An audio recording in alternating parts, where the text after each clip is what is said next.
말씀은 시편 40편 1절에서 8절의 말씀을 보도록 하겠습니다. 우리 계속해서 시편을 읽고 있는데 시편 말씀을 좀 보도록 하겠습니다.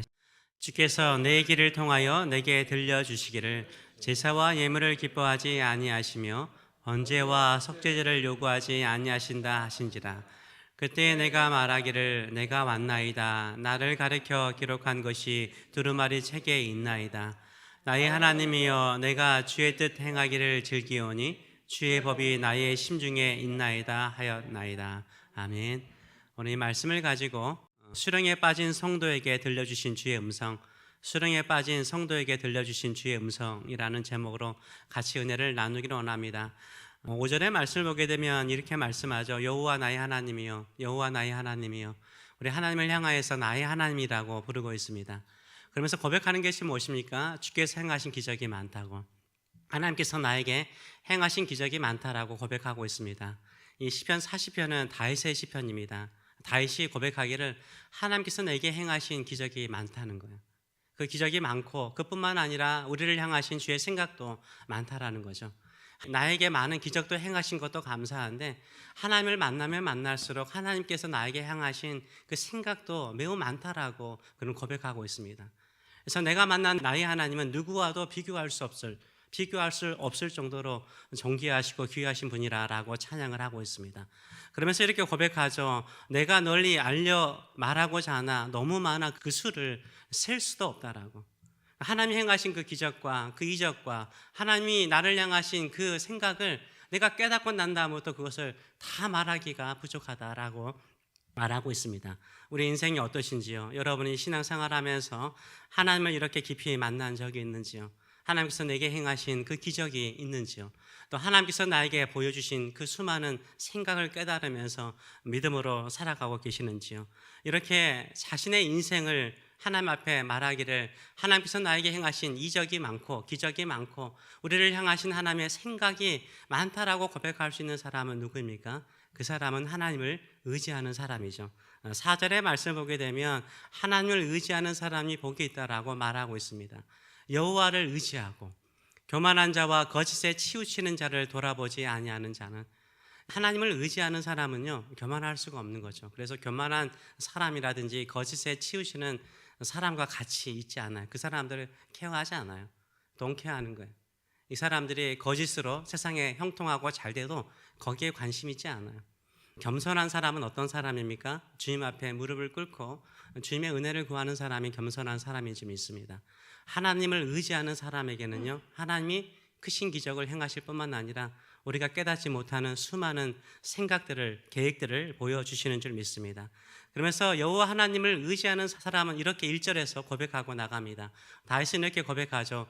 내가 여호와를 기다리고 기다렸더니, 하나님을 기다리고 기다렸대요. 계속해서 기다렸다라고 말하고 있습니다. 어떻게 기다렸습니까? 귀를 기울이사 나의 부르짖음을 들으셨도다. 무슨 말입니까? 다윗은 하나님을 계속해서 기다리는데 나의 부르짖음을 들으셨다라는 무슨 말이에요? 다윗이 뭐 했다는 거야? 부르짖어 기도했다는 거죠. 진정으로 하나님을 기다리는 사람은 뭡니까? 아무것도 하지 않는 것이 아닙니다. 진정으로 하나님을 의지하고 하나님을 기다리는 사람은요 하나님께 부르짖어 기도하는 사람인 줄 믿습니다. 하나님께 부르짖어 기도하는 사람이 하나님을 기다리는 사람이에요. 하나님을 기다리는 사람에게 하나님은 어떻게 하십니까? 2절의 말씀 보게 되면 이렇게 말하죠. 나를 기가 막힌 웅덩이와 수렁에서 끌어올리시고 내 발을 반석 위에 두사 내 걸음을 견고하게 하셨다라고 말을 하고 있습니다. 즉 한마디로 말해서 이 다윗이 부르짖어 기도하면서 기다린 곳이 어디예요?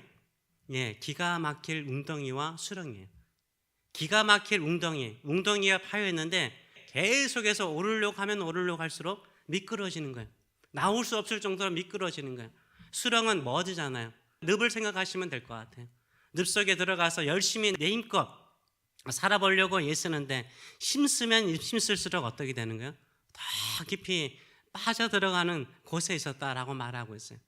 그래서 계속해서 내 힘으로 살려고 할 때마다 깊이 들어가는 이 늪 속에서 다윗은 하나님을 향해서 부르짖고 기도하고 기다리고 기다렸다라고 말을 하고 있어요.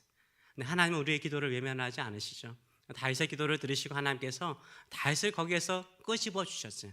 그 늪에서 끄집어 주셨어요. 자신의 힘으로 나올 수 없는 그 웅덩이에서 하나님께서 끄집어 올려 주셨어요. 그뿐만 아니라 그의 발을 반석 위에 세우시고 그 발걸음을 견고하게 하셨다라고 말을 하고 있습니다. 이렇게 하나님을 깊이 만난 사람은요, 어떤 고백을 합니까? 그의 입술이 가만히 있을 수가 없는 거예요. 그의 입술에는 뭐가 있죠? 찬양이 있는 거예요. 하나님을 만나고 하나님께서 내게 행하신 기적이 많고 하나님이 나를 향하신 생각이 깊다라는 것을 아는 사람은요, 하나님께 찬송을 부르죠.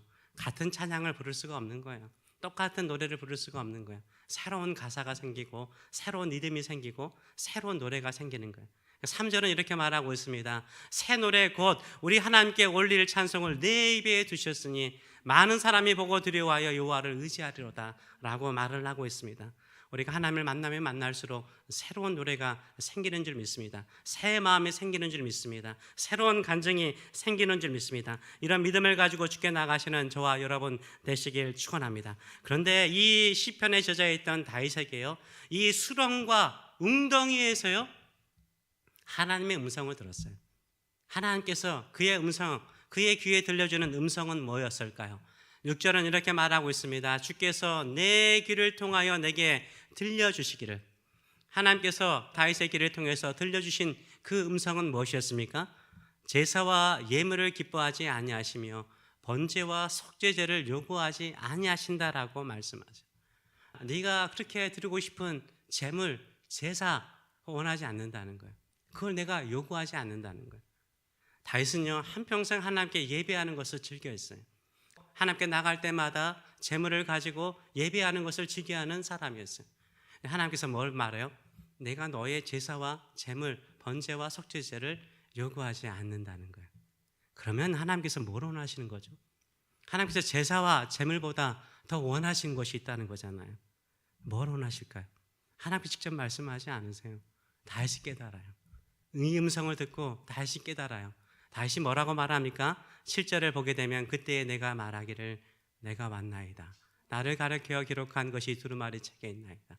영어로 보면 I said, here I am, I have come. 내가 여기 있습니다. 내가 여기 왔습니다. 다윗은요, 하나님이 원하신 게 뭔지 아셨어요? 내가 여기 오는 거예요. 하나님 아버지 앞에 오는 거예요. 하나님 앞에 와서 내가 여기 왔습니다 고백하는 거예요. 하나님은요, 우리에게 재물이나 성공이나 형통이나 하나님께 엄청난 업적을 가지고 영광 돌리는 것보다는요, 원하는 게 뭐라고요? Here I am. 내가 여기 왔습니다. 내가 여기 왔습니다. 이걸 하나님이 원하시는 거예요. 우리가요, 예배를 드리러 올 때마다 부족한 게 많죠. 연약한 건 많죠. 허물 많을 거예요. 하나님이 원하신 거 뭐예요? 여러분 여기 오는 거예요. 여기 와서 예배하는 거예요. 나의 하나님의 이름을 부르고 나가는 거예요. 이거 하나님께서 기뻐하신 줄 믿습니다. 하나님께서 원하신 줄 믿습니다. 신의 생활하면서 우리가 이걸 느껴야 돼요. 웅덩이에서 깊은 수렁에 빠져 있을 때 하나님께서 원하신 거 뭔가? 내가 여기 왔습니다. 내가 하나님 아버지 앞에 왔습니다. 이렇게 주께 고백하시는 저와 여러분 되시길 축원합니다. 그런 사람을 통해서 하나님께서 놀라운 일을 행하여 주시는 줄 믿습니다. 신약 성경에도 누가복음 15장을 보게 되면 예수님께서 비유를 3가지를 하십니다. 그때 3가지를 하시는 배경이 무엇입니까? 이 세리와 죄인들이요, 예수님과 함께 식사를 하고 있었습니다. 음식을 먹고 있었습니다. 이 모습을 보고 바리새인과 사기관들이 와가지고 예수님을 비난하죠. 당신은 왜 저 죄인들과 같이 식사를 하고 있습니까? 왜 저런 죄인들을 영접하십니까? 라고 비난을 하죠. 그때 예수님께서 3가지 비유를 하십니다. 하나는 드라크마 비유를 하시고요, 한 여인이 드라크마 10개를 가지고 있는데 한 드라크마를 잃어버렸습니다. 그래서 쓸면서 계속 한 드라크마를 찾았다라는 내용이 나와 있고, 또 다른 비유가 무엇입니까? 양 비유죠. 100마리의 양이 있는데, 들판에 양이 있는데 그 중에 한 양을 잃어버렸어요. 목자가 99마리의 양을 두고 그 한 마리의 양을 찾아서 기뻐한다라고 나와 있습니다. 3번째 비유를 하시죠. 3번째 비유는 무엇입니까? 바로 둘째 아들이 아버지의 재산을 가지고 타국으로 가가지고 허랑방탕하게 다 써버리고 난 다음에 아버지를 기억하고 스스로 아버지에게 돌아오는 내용이 나와 있습니다. 이 3가지 비유의 공통점은 무엇입니까? 잃은 것을 찾았다는 거예요. 그리고 찾아서 기뻐한다는 거예요. 하늘에서 기뻐한다는 거예요. 하늘 아버지께서 기뻐하신다는 거예요. 공통적인 것은 잃어버린 것을 찾아서 기뻐하는 거예요. 차이가 있죠. 드라크마는 물질이죠. 동전이잖아요. 드라크마는 그리스 동전이에요. 동전이잖아요. 동전은 움직일 수가 없잖아요. 그러니까 어떻게 합니까? 여주인이 찾으러 가죠. 그러니까 찾으러 가서 찾아옵니다. 양은 어떻습니까? 양은 동물이죠. 동물인데요. 이 동물은요, 스스로 갈 줄 알아요. 근데 주인을 찾아올 수 있는 힘과 지혜는 없는 거예요. 그래서 목자가 직접 잃어버린 양을 찾아옵니다. 이 여주인과 목자는 찾아오는 거예요. 둘째 아들은 사람이죠.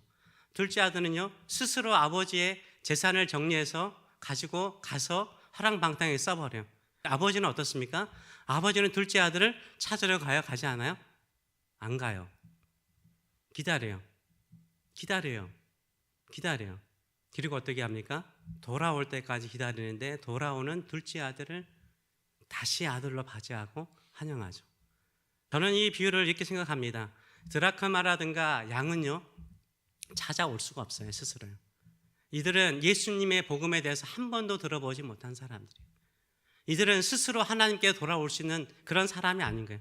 우리가 선교한다는 것, 우리 전도하는 것은 뭡니까?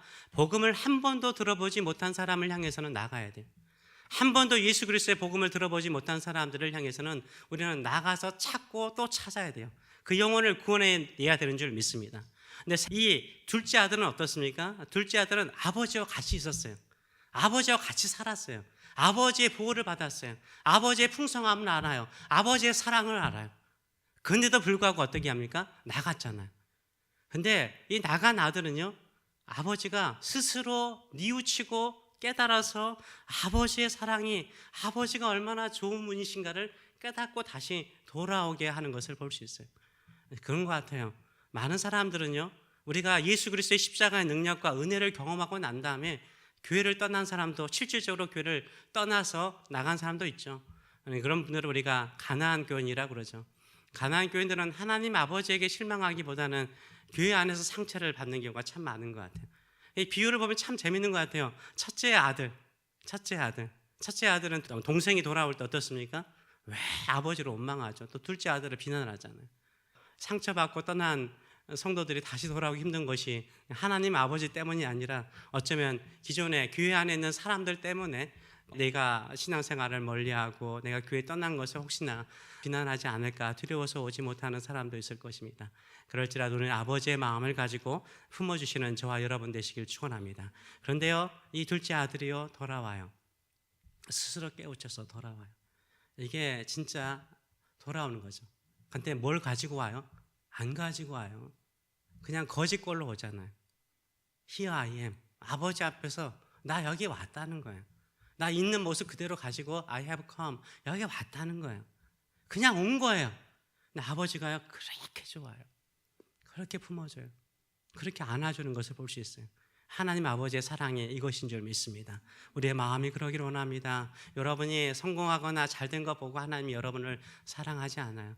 여러분이 하나님 아버지 앞에 온 그 자체를 하나님께서 사랑하신 줄 믿습니다. 그래서 하나님을 의지하는 사람은요, 내 부족함에도 불구하고 하나님 앞에 오는 사람이에요. 하나님 앞에 나가시는 저와 여러분 되시길 축원합니다. 제가 최근에 기억하고 싶지 않는 한 사고가 있습니다. 성수대교 붕괴 사고죠. 30년이 됐더라고요. 와, 이렇게 오래된 줄 몰랐어요. 30년이 넘은 사고인데 저기에 32분이 제가 알기로는 상판이 떨어져서 32분이 돌아가신 것으로 알고 있습니다. 그 중에 29분이 저 버스가 떨어지면서 뒤집어졌죠. 그래서 그 버스 안에 계신 분들이 돌아가셨습니다. 근데 제가 아는 사람이 그 버스 안에 있었어요. 성수대교 분교를 보면 항상 교회 동생인데 교회 동생이 생각나곤 합니다. 이번에 어느 일간지에 그 동생, 이 자매의 동생이 30년이 지난 후에 인터뷰한 내용이 나와 있더라고요. 그래서 잠깐 보게 되었습니다. 승영이라는 자매였는데요. 저희 같은 조였어요. 제가 반포에 있는 남서울교회 다니면서 같은 대학부였는데 우리도 예배 드리고 나서 성경 공부하지 않습니까? 거기도 같이 저별로 성경 공부를 하는데 같은 조였습니다. 그래서 잘 알죠. 잘 아는 자매고 서울 교대 국어교육학과 다녔던 자매인데요. 같이 조별 모임 하니까 같이 서로 형편을 알고 있었죠. 아빠가 그때 대령이었던 걸로 알고 있어요. 대령이었는데 아빠가 가로사로 소천하죠. 그러고 난 다음에 본인이 1년 후에 저렇게 성수대교 분교 때 교생 실습하러 갔어요. 가다가 아침 일찍 가는 버스를 타고, 원래는 반포 아파트에 사니까 굳이 이 성수동에 갈 일이 없어요. 근데 공교롭게도 그 버스에 타가지고 사고로 소천했습니다. 같은 조니까 알잖아요. 그렇게 신앙이 좋아 보이진 않았어요. 그냥 근데 나올 때도 있고 안 나올 때도 있고 그런 자매였어요. 그런데 이번에 그 동생 이상엽 씨라는 분이 인터뷰하면서 그런 글을 썼더라고요. 누나가 썼던 일기장에 14가지의 소원이 있었대요. 그 14가지의 소원을 엄마가 보고 내가 우리 딸의 소원을 다 이루어 주리라, 이런 생각을 했답니다. 그리고 지금도 그 소원들이 이루어져 가고 있고 또 이루어지고 있다라고 인터뷰를 했더라고요. 그래서 이 승영이가 썼던 14가지의 소원이 이렇게 적혀 있더라고요. 첫째는 100명 이상에게 전도한다. 대학생이에요, 대학생. 100명 이상에게 전도한다. 목사관을 짓는다. 교회를 짓는다. 장학금 제도를 만든다. 신앙 소설을 쓴다. 기독교 방송을 만든다. 이동 도서관을 만든다. 간사님들 재정으로 지원한다.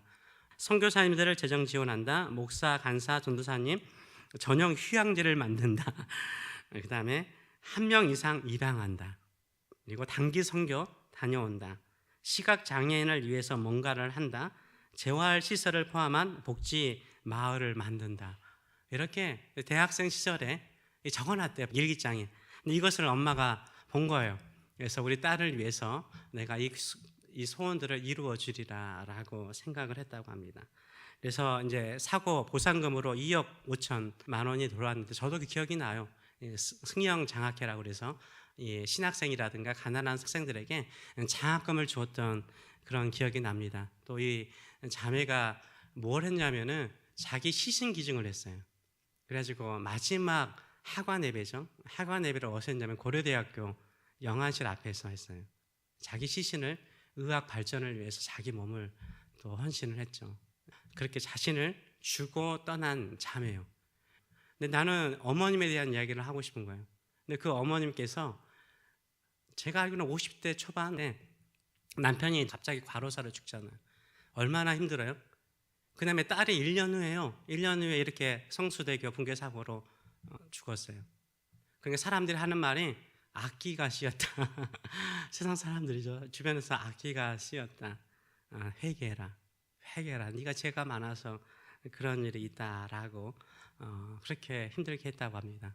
동생 상엽이도 인터뷰 보니까 그렇더라고요. 본인도 사람들이 물어보기도 하고 기대감도 갖고 교회를 떠났대요. 다시 돌아와서 열심히 누나의 소원을 이뤄가고 있는 모습을 보게 되는데요. 제가 그 당시에도 알기로는 신학교에 다셨어요.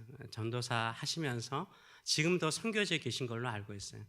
저기 이동 도서관이잖아요. 이 장학회에서 또 버스를 또 구입해가지고 이동 도서관을 만들 수 있도록 다 해주고요.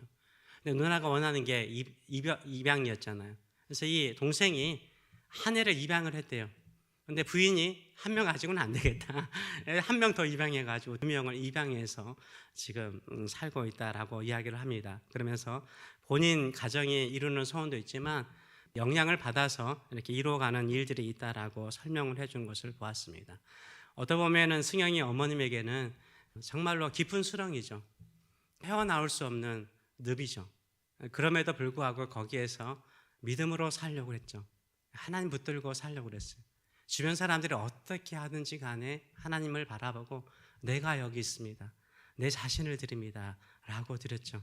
결국은 보니까는 모든 물질들 다 주변 사람들에게 나누어주고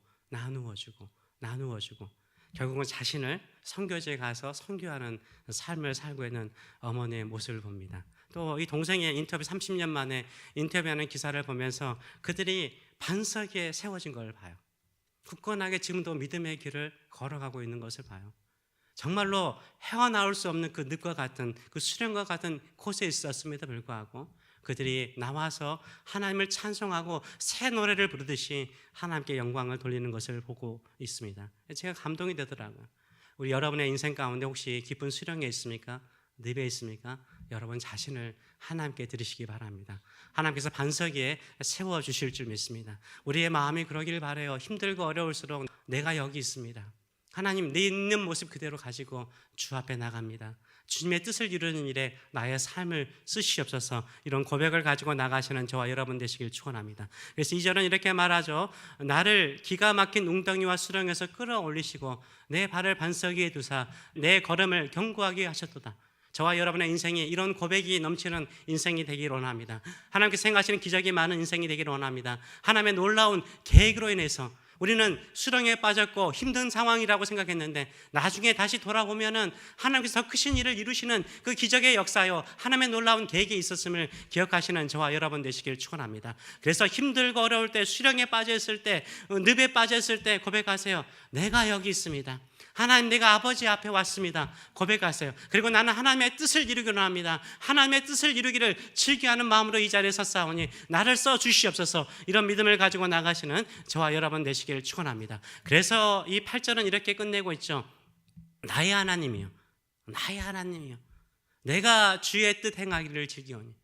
내가 성경에 기록된 대로 내가 여기 있습니다. Here I am, I have come. 여기에 왔습니다. 나의 하나님이요, 내가 주의 뜻 행하기를 즐깁니다 라고 말해요. 이게 믿음의 성도죠. 우리가 이런 믿음을 가지고 하나님의 뜻을 행하는 일에 내 자신을 들이시는 저와 여러분 되시길 축원합니다. 아멘. 기도하겠습니다. 살아계신 하나님, 누가 우리의 인생을 다 이해할 수 있겠습니까? 이해하지 못하는 사람들은 비난과 조롱을 하겠죠. 기가 막힐 웅덩이와 깊은 수렁에서 우리는 오늘도 부르짖어 기도합니다. 기도합니다. 또 기다리고 또 기다립니다. 하나님께서 언젠가는 내 입술에 새 노래를 주실 줄 믿습니다. 정말로 내가 상상하지 못했던 많은 기적과 내가 도저히 생각하지 못했던 놀라운 계획들을 발견하는 그 순간 새 마음과 새 노래와 새 리듬을 가지고 주를 찬송하는 저희들의 삶들 되게 하여 주시옵소서. 오늘도 부족하고 연약하지만 주님 앞에 왔습니다. 아버지 앞에 왔습니다. 있는 모습 그대로 왔습니다. 그리고 주께 고백합니다. 나의 하나님, 나의 하나님, 내가 여기 있습니다. 고백하는 모든 성도들 가운데 하나님의 크신 일을 경험하는 성도의 삶들이 될 수 있도록 축복하여 주시옵소서. 이분을 사랑하시되 영원토록 사랑하시며 나는 큰 길을 만들고 큰 기적을 행할 뿐만 아니라 너에게는 느껴지지 않고 보이지 않더라도 나는 너를 향하여 일하는 것을 멈출 수가 없다라고 말씀하시는 하나님 아버지의 크신 사랑하심과 우리의 모든 죄악과 허물과 약함을 품으시고 십자가에 죽으실 뿐만 아니라 이제는 그 부활의 능력을 통해서 나는 너의 성공이나 형통이나 자랑거리를 보는 것이 아니라 네 자신 그대로를 사랑한다, 너에 있는 모습 그대로를 사랑한다고 말씀하시는 우리 주 예수 그리스도의 무한하신 은혜와 오늘도 고난 중에도 역경 중에도 부르짖어 기도할 때 함께 눈물로 기도하시는 성령의 임재하심과 교통하심이 사랑하는 성도들 머리 위에 또 자녀들 머리 위에 영원토록 함께 하시기를 축원하옵나이다. 아멘.